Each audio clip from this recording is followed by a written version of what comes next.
So mental sleep issues are the result of thoughts and emotions that trigger biological responses that override our ability to relax and enter the sleep state. So if we refer back to our graphic for the autonomic nervous system, you'll remember that the parasympathetic nervous system is what we call the relaxation response, the relax, rest, and rejuvenate. And that is the state that our bodies need to be in order for us to fall asleep. The other side of that is the sympathetic nervous system, which is the fight, flight, or freeze, and that overrides sleep. So the thoughts that we have trigger emotions, which can then trigger the sympathetic nervous system. And the stress response, when it is engaged, always overpowers our body's natural ability to fall asleep. And if you think about it, this makes perfect sense. If there's danger in the environment, the body wants to be ready for survival. So that would be more important than sleep. Now, when we talk about stress, managing stress is not so much about what happens, but how we respond to what happens. Now, this is where we return to the idea of taking responsibility for our life experience. And what I'm going to show you now is a formula that describes how this works. And when you have this formula and you understand it, you'll be able to implement it into your life to help you get control of your mind and your thinking. So the equation is S plus R equals E. So now what does this stand for? Well, S stands for stimulus. The R stands for reaction or response. When something comes into our consciousness, the mind has to decide what to do with that and how to respond. And the E stands for the experience. So stimulus plus our reaction or response equals how we experience what is happening and how we experience life. So let's break this down even more. So stimulus is something that captures our attention or triggers a reaction or response.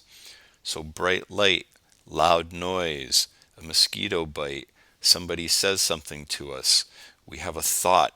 All of these things can stimulate or trigger a reaction or response or command our attention. The response is how I think, feel, or act as a result of being stimulated. So how do I choose to respond, or do I even choose to respond? Very often our response is unconscious or habitual. And this is what we want to start to pay attention to, is making conscious choices in how we think, feel, or act as a result of being stimulated by something.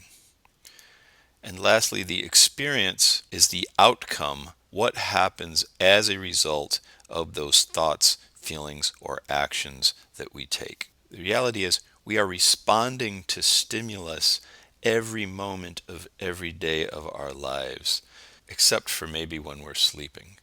And so we create our life experience based on these conscious or unconscious responses to the ongoing stimulus that life gives us. So this is really important to get a handle on. The other thing I want to just clear up real quickly is the idea of reacting versus responding. So the way I break it down is that reactions can be instantaneous, habitual, unconscious, and ego survival based.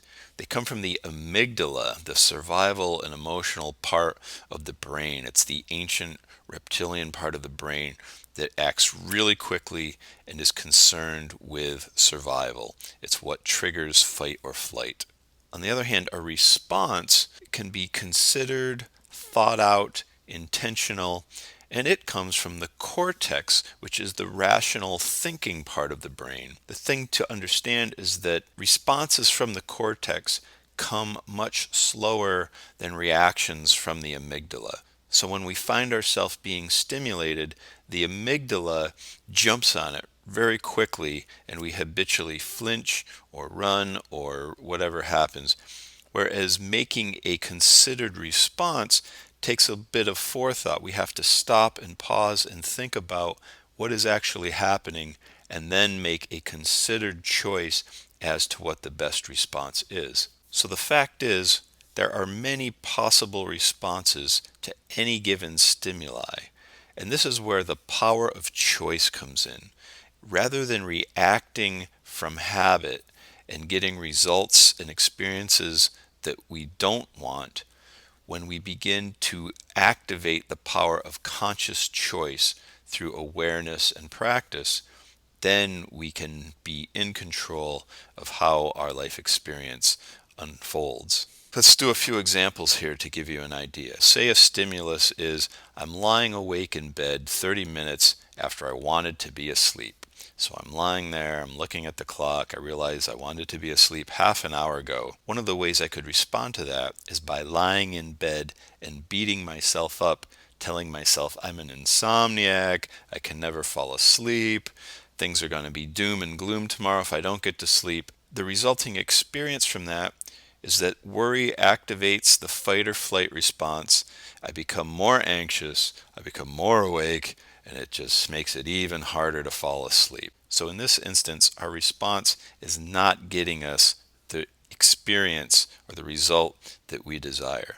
So let's try looking at this again. So the same stimulus. I'm lying awake in bed 30 minutes after I wanted to be asleep. What is a different response? Well, I could tell myself, I know that I will fall asleep when my body's ready, and that this is a perfect opportunity for me to practice progressive muscle relaxation. The resulting experience from that most likely would be that my mind and body relax, and I am eventually able to fall asleep. So there we go. The stimulus was the same. We're lying in bed awake 30 minutes after we want to be asleep, but we've made a choice, and we see that one choice is better than the other in regards to getting us our desired result. Let's do another example here just to make sure you really understand all this. So the stimulus is, I wake up in the middle of the night remembering a call I need to make first thing in the morning. So one response could be that I lie awake worrying about all the possible things that could go wrong if I forget to make that call in the morning. I'm worrying about what's going to happen. I might lose my job. Somebody's going to be mad at me. And the stress and anxiety level kicks in. So here's what happens, right? Worry activates the fight or flight, and it takes even longer to fall asleep, if I can get to sleep at all. So if we back it up, again, I wake up in the middle of the night remembering a call I need to make first thing in the morning. Another response could be I get up, I write myself a note and remind myself to make the call, and then I go back to bed. What's the result of that? Well, I could probably relax knowing I won't forget to make the call in the morning, and also realizing that there's nothing else I can do at this moment. I've done everything I can right now. That allows my mind to relax and let it go, and then hopefully I can fall asleep quickly and easily. So choosing conscious intentional responses instead of defaulting to habitual reactionary ones requires awareness, willpower, and practice. This isn't something that happens overnight. This really is an ongoing process, and we have to practice it to get good at it. But I can guarantee you that the more you do this, the better and easier it will be to make those choices that are going to help you get what you want.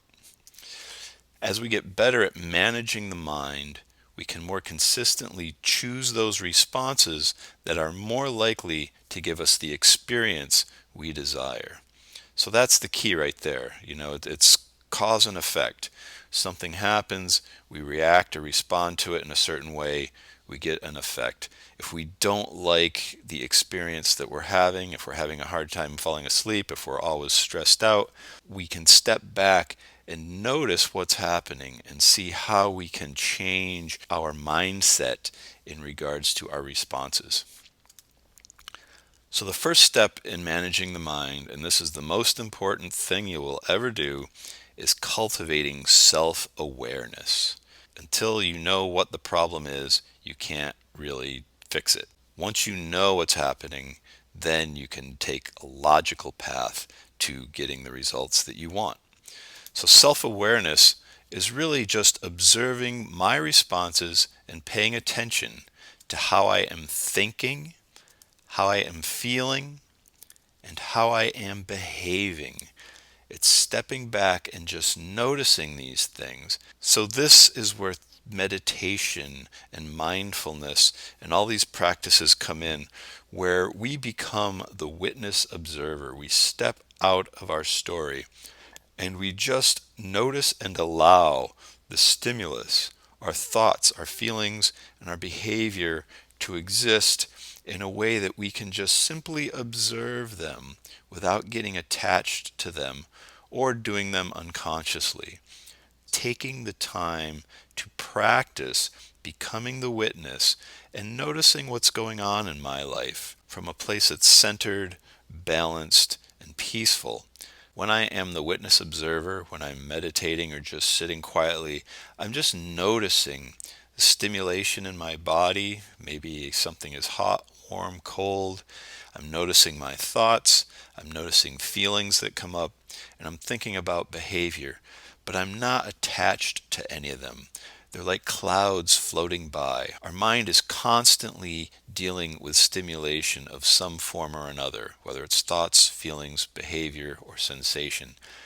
The idea is that we practice noticing what's happening without reacting to what's happening, so that we can then process what's happening and respond in a conscious, intentional, healthy manner.